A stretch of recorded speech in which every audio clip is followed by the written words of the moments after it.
Got a nice frozen day in South Dakota. Make you guys a video today going over some plasma table stuff. You guys have been asking a lot of questions about THC and setup, and mainly I've seen confusion on the wiring, and I'll go over a little bit of the diagnostics and the setup and the voltage too. It seems like those are the issues I see you guys having. Pop into here. I'll start with some components. So we know that the PC is plugged into this black box that Premier puts together. So each one of these is a power source. These are putting out the heavy voltage to do the moving on the steppers. So these are the step drivers.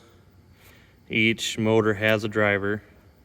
So this one here would be the Z driver. And that's the one that we'll be dealing with to get the torch height to work. So down in here is the breakout board. See it called the BOB. I'll show you guys a little bit on this. So there are lights on it that tell you when something is active.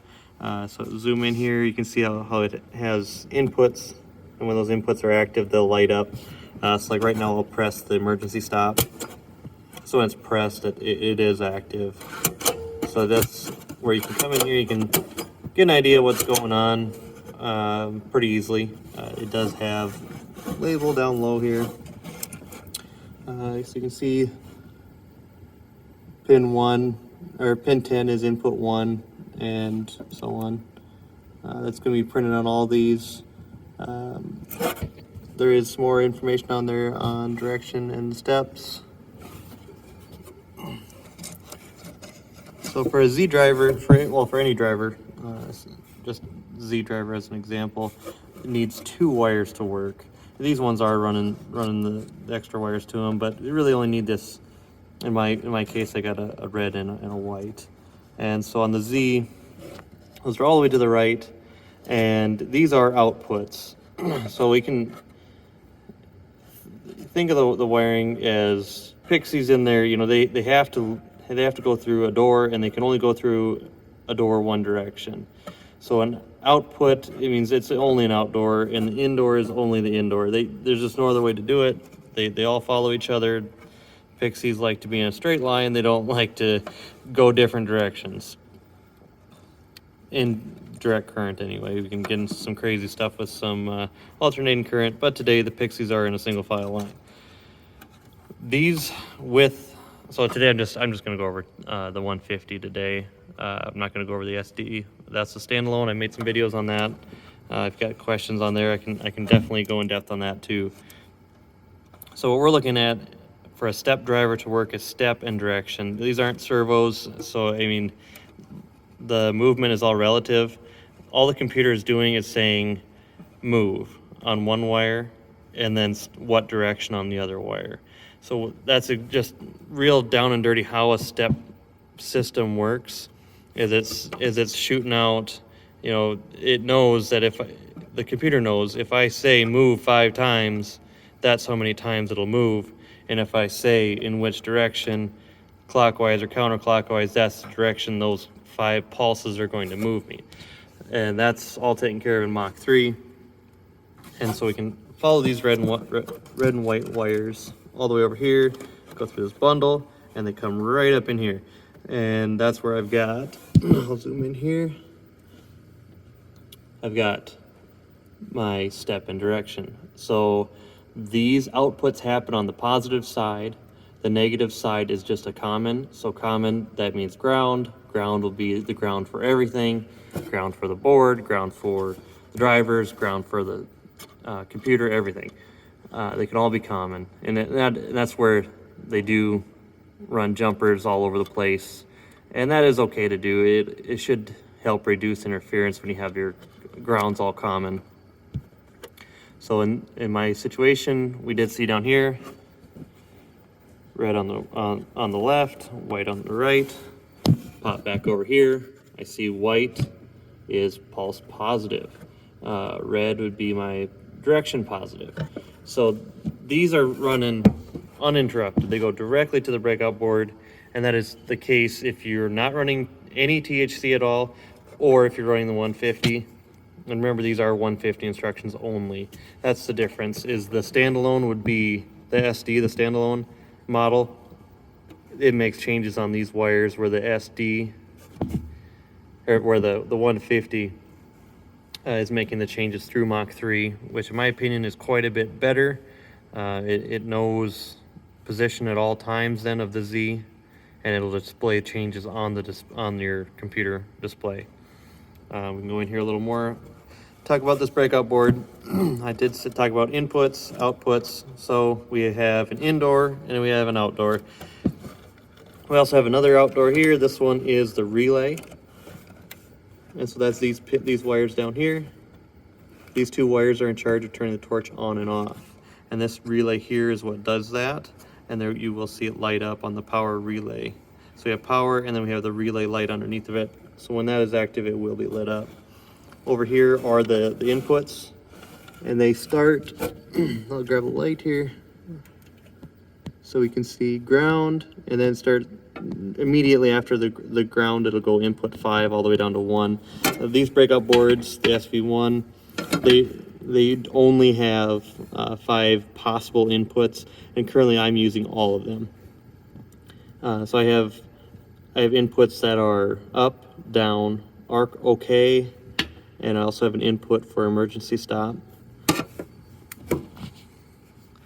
So this is the part where it gets a little confusing for you guys, I'm sure. So I like to do the arc OK signal directly from the plasma unit rather than trying to go off of the Proma, because it will shoot out a arc OK signal, and that's what we see on top here.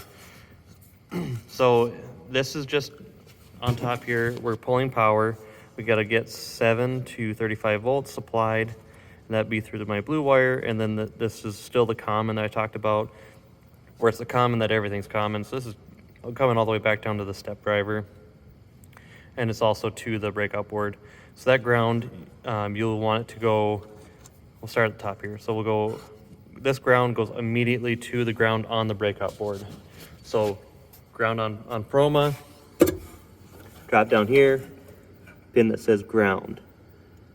That's direct. And then the next one, we need power. So we have power here. We'll drop in and we'll pull our power. That's the blue wire. We're pulling it right off the driver. And see, we have voltage positive and we have a ground there. So that brown ground is what's going all the way back up to the top. You can also use a ground down here. In this case, mine is to the step driver. It says power and ground there. That'll supply the power up voltage. So those, the blue and the brown there, the blue and the brown up here. So now we can get to how the corrections are happening. So I do have black and green. Those are divided voltage. 50 to 1 is the important part. Those are going to the divided voltage on the bottom.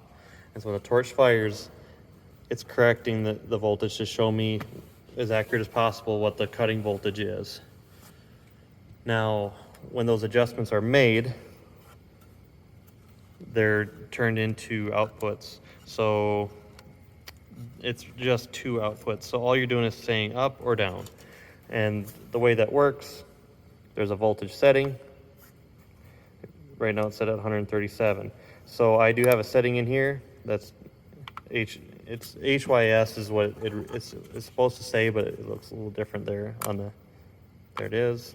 So 4 volts. So that means I have 137 volts is my setting, and that 4 volts means that once it exceeds 4 volts above or below 137 volts, it will then make the change. So once that change happens, it says up or down, and that's red and white. Follow that back in, come back in here. Red and white are right here. And so those are making corrections. They're saying up or down. So those go into inputs. Because whatever comes out has to come back in. So we have an output from the Proma. Remember, all the inputs from the Proma are on the bottom. Outputs are these 3 pins right here. but we're only using 2. So we go up or down. So then we can pull up Mach 3. I can go to configure ports and pins, input signals. So we're doing an output and then an input into the breakout board. That's where we have that. Then we have input signals here. Let's tab at the top. We'll go down until we find THC. So probe is also an input. And that's how we use up them 5. Probe, E-stop. So we're gonna go THC on. These are all active low. So the THC on is actually our arc signal. So that's the one I'm pulling directly from the plasma. And those are pins 5 and 6. 6 will be the positive, 5 will be the ground. So those go directly from plasma to breakout board. So that's the arc okay. It's really nice. If you lose your arc during a cut, it'll just stop. It'll pause the program, and then you can jump in there and take care of whatever the problem was. In this case, I have pin 10. So remember, it is labeled. And you can do this on any pin. It doesn't have to be these pins exact. So if I say input 1 on the board is pin 10. So input 1 is arc OK, or arc on, THC on, they're all the same. Then it follows with pins 11 and 12, and those are my THC up and down, and those are both active low. So I hope this is clearing stuff up.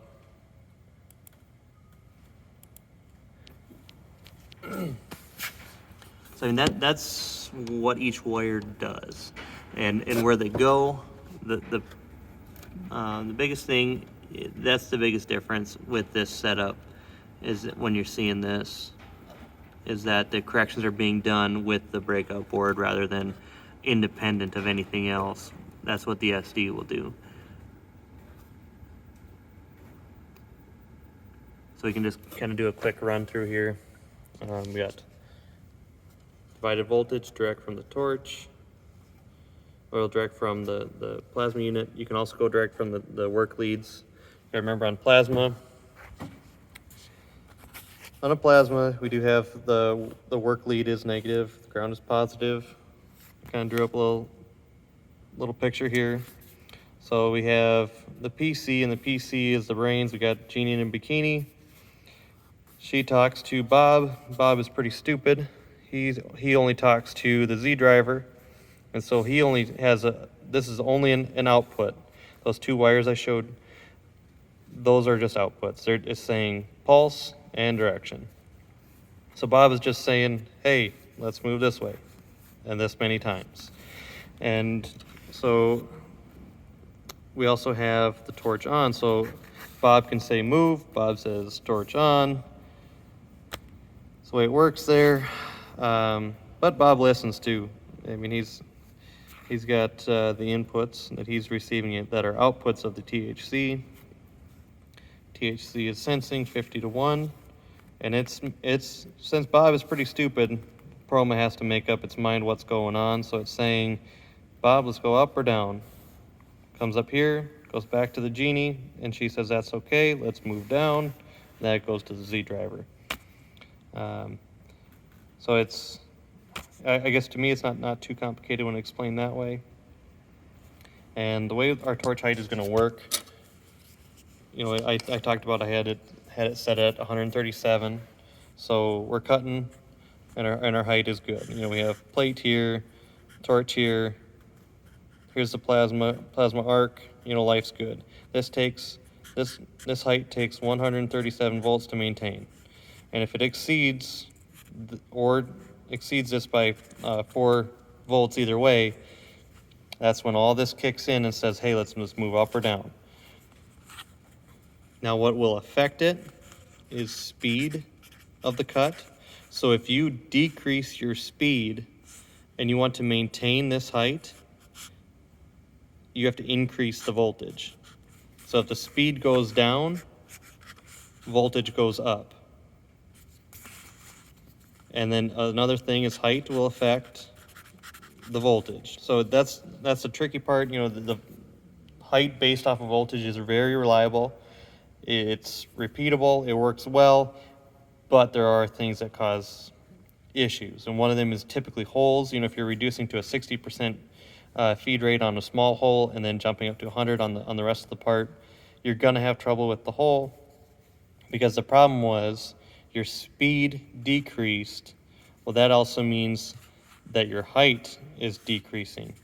And so when that happens, it's because the voltage was not set high enough. So there's a few things you can do to remedy this.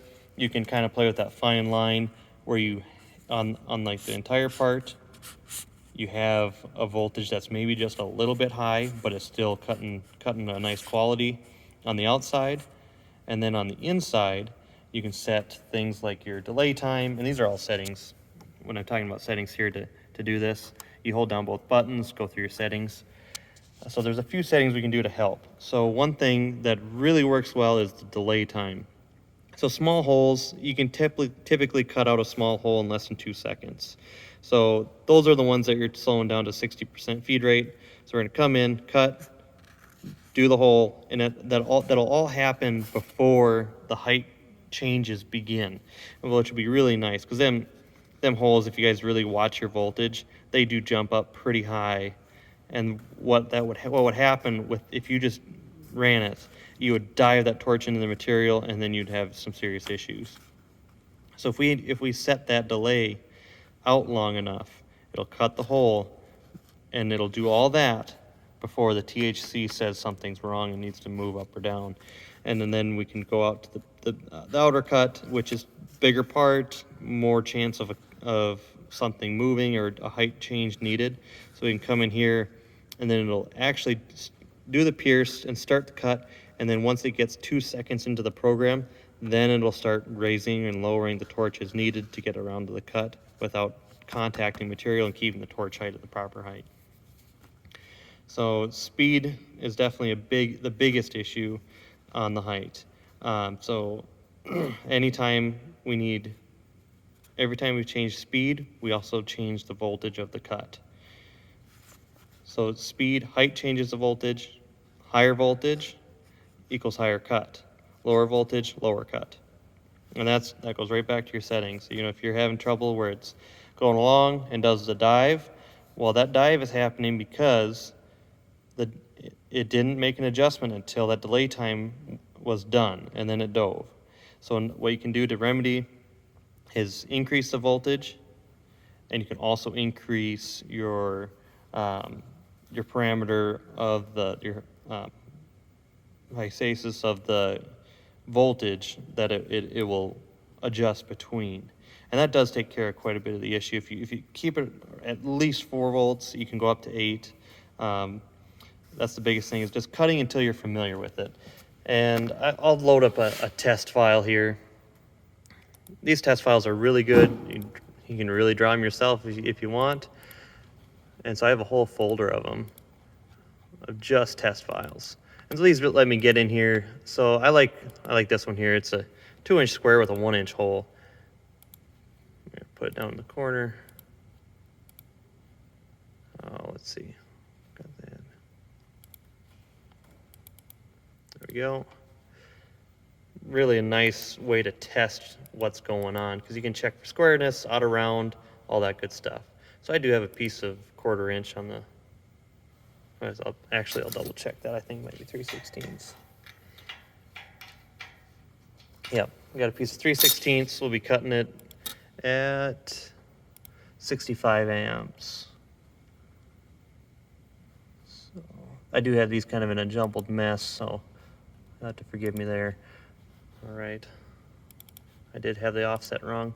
So that's a nice part. Sheet cam, do outside, and you just do it all in one shot, and then it'll do just like that. I'll do a little more lead in on that one. I'll do like a 0.4.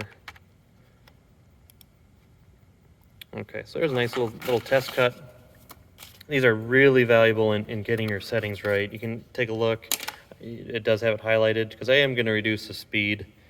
Don't have to, but I'll just do it for the test here. I'm going to reduce the speed to 60% to try to get a nice clean cut there. So I'm going to post process. That is already in there. Okay. Load my G code. So I'll jump down to another fixture here.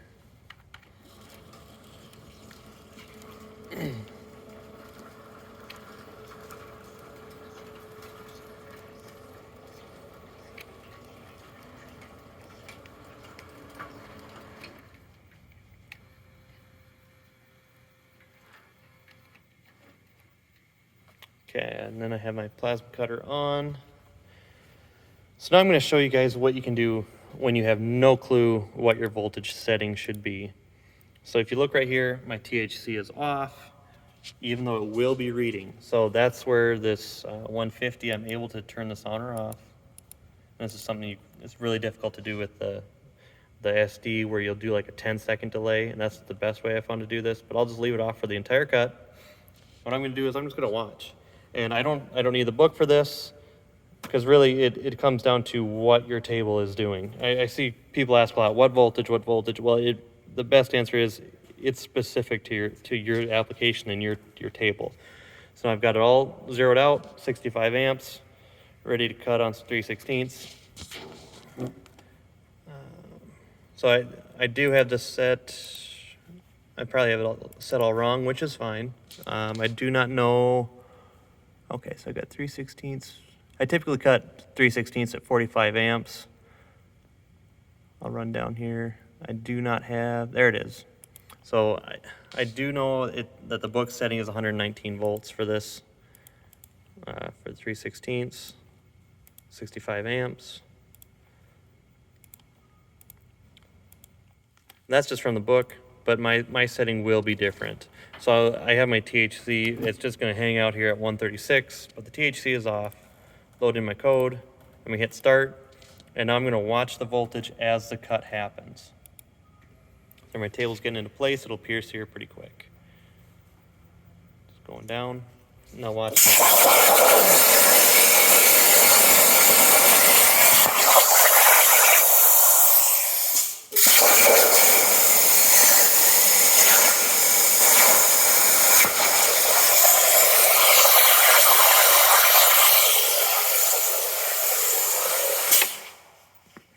So there you can see, the 119 was quite a ways off. And if I did have it set at 119 volts, it was going to dive into the material for sure.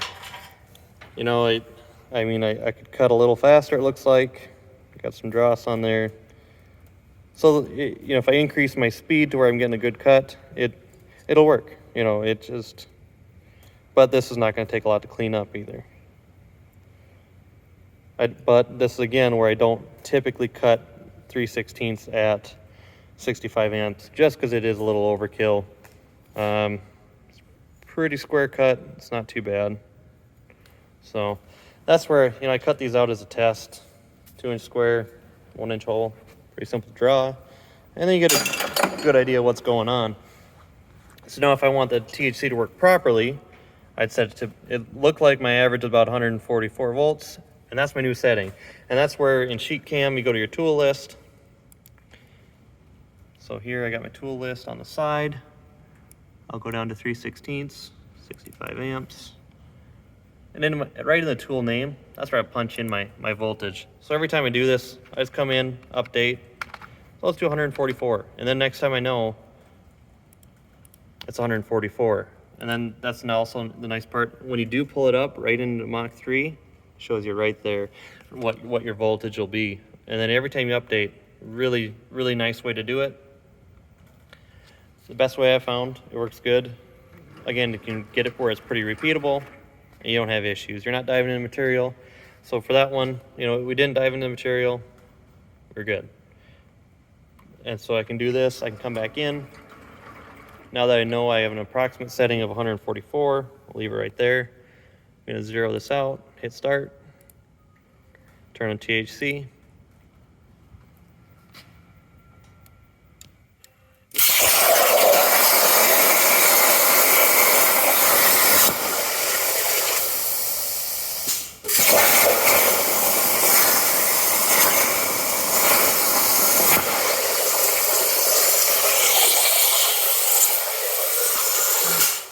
that was it. You know, I could probably go a little lower, maybe 137, right where I started. But it works. That's the best way to test. You know, just run test pieces. Start off with the THC off and just record your voltage and start there if you're having trouble with the diving.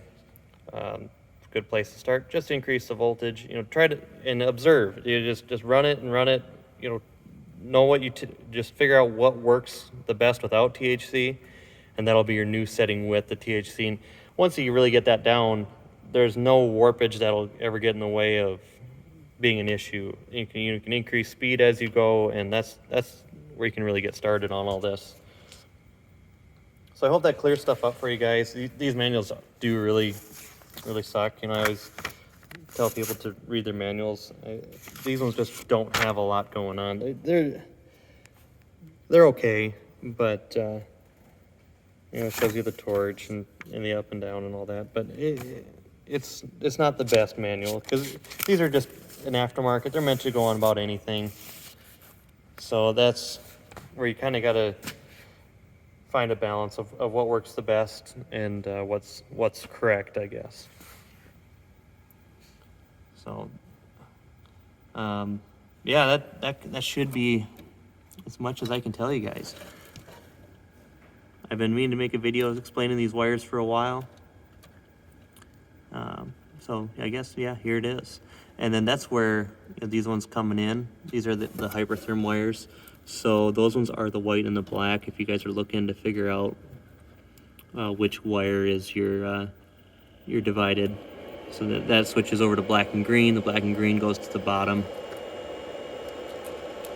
So hope that helps you guys. You can sure leave some comments and let me know if you want me to keep making videos about these plasma cutting issues that you guys have, and I'll sure do my best to help. I do have a SD in the shop here. I can always show you guys some stuff with that and answer some questions. The biggest difference is that this one's making the changes in Mach 3, and it's really great. I do have another video explaining this whole -1 situation where you can actually get it to probe and then not run out of room. That's the biggest issue I found right away with this 150 is that if you probe high, it won't go any lower than the height you probe, and that can be an issue with warped material or an uneven table. So I guess there you have it. Happy cutting, guys. Don't be afraid to shoot me a message or leave a comment. All right, we'll see you later.